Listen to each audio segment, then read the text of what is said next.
কথা ধারাবাহিকের নতুন পর্বে দেখা যায় যে কথাকে বাড়িতে এনে আসল অপরাধীর মুখোশ খুলে দিয়ে পুলিশের হাতে তুলে দিল অ্যাভি। বিস্তারিত জানতে আমাদের সাথেই থাকো।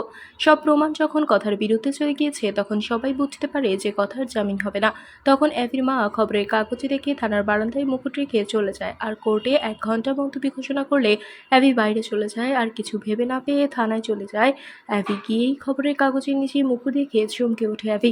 এদিকে কথার জামিন না নিয়ে সোজা শোনানোর আগেই মুকুট নিয়ে আদালতে হাজির হয়ে কথাকে নির্দোষ প্রমাণ করে অ্যাভি। এটা দেখে তো রীতিমতো চমকে উঠেছে মেজো কাকি। তখন জজ সাহেব কথাকে সাজা না দিয়ে ছেড়ে দেয়, আর আসল অপরাধীকে ধরতে নির্দেশ দেয় পুলিশকে।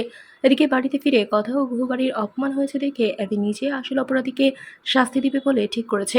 তাই পুজোর দিনে পুরোহিতকে ধরে এনে আসল সত্যকে বের করে মেজো কাকি সহ পুরোহিতকে পুলিশে দিল অ্যাভি।